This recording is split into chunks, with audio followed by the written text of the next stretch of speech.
Oi galera, eu sou o João e hoje a gente vai falar um pouquinho do reino de Kush e do reino de Ashum, ambos localizados na África Oriental.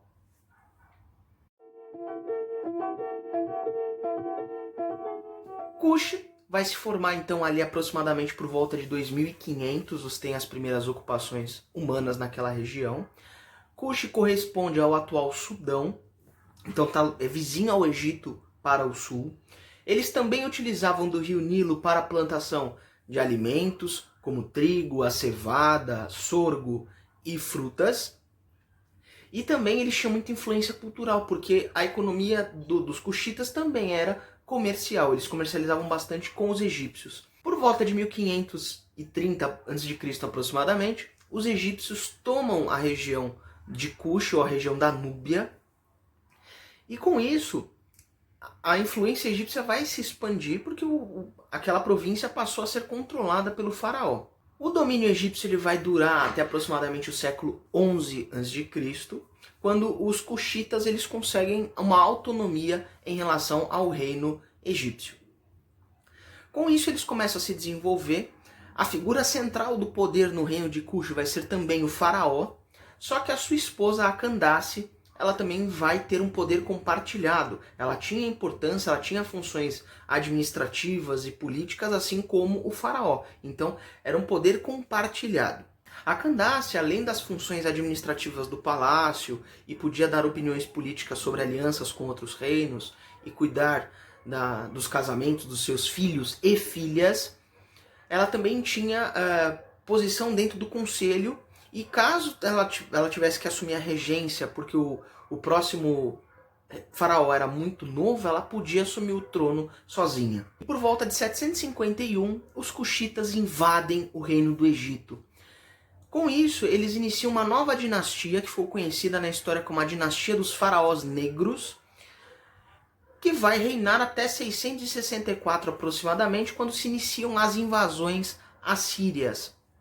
E o que é muito importante nessa relação de proximidade entre Kush e o Egito é que, além da estrutura política, a questão da religião politeísta sofre bastante influência da religião egípcia, e a questão do registro do alfabeto que os cuxitas utilizavam era o alfabeto hieroglífico dos egípcios. Esse processo levou aos cuxitas a abdicarem dos territórios do Egito e se fixarem somente no seu reino ali na Núbia.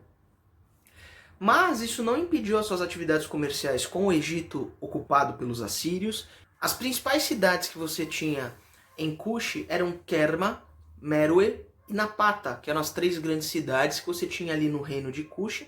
E essas cidades elas eram grandes centros comerciais de rotas que vinham da África subsaariana, ou seja, da África abaixo do Saara.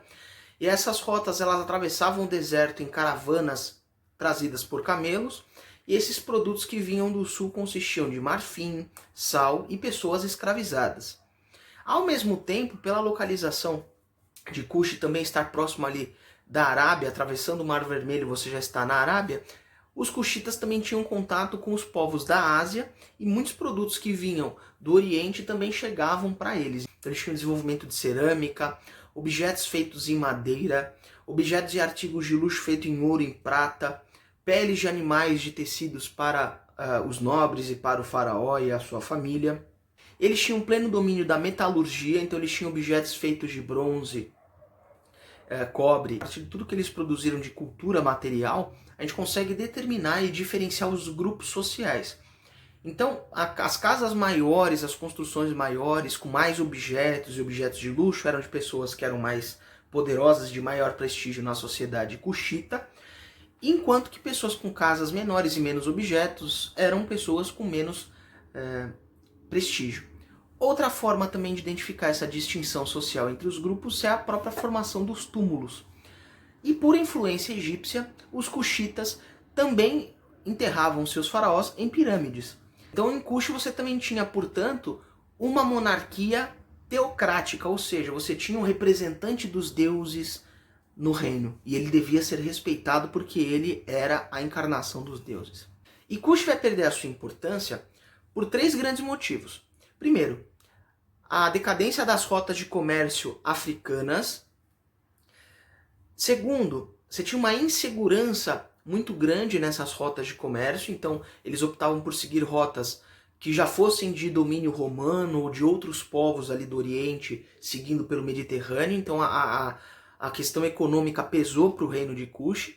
E o terceiro ponto vai ser justamente os ataques de saqueadores vindos de Ashum.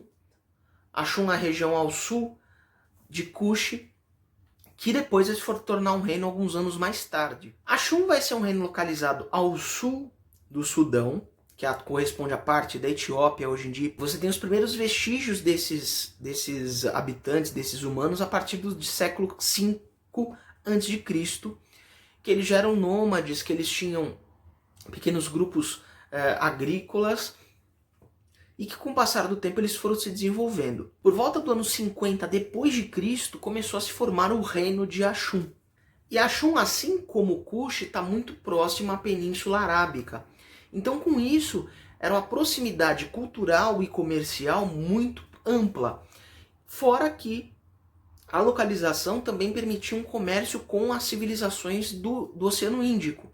Então, o comércio marítimo em Ashum vai se desenvolver tanto ali apontado mais para a Arábia, como também para o Oceano Índico. O alfabeto utilizado era o alfabeto arábico, que eles tinham naquele momento. Ashum vai ser então um centro comercial muito grande, que você tinha desde produtos básicos, como alimentos, grãos, animais, verduras, legumes, até objetos mais importantes, como vinho, azeite, e objetos metálicos, que isso vai ser uma coisa extremamente importante, a questão dos metais. Então eles tinham uma produção de ouro, de cobre, eles eram uma civilização que tinha a produção de moedas para facilitar o comércio. E também esse reino vai se expandir ali por aquela região e era um grande centro comercial. Além disso, eles também tinham a questão da escravidão e eles tinham a venda de uma grande produção de animais, uma grande produção de gado. A produção cultural marcava essa força religiosa tradicional muito grande. Um dos exemplos eram as estelas, que parecem para nós, olhando pelas fotografias, que eram enormes pilastras,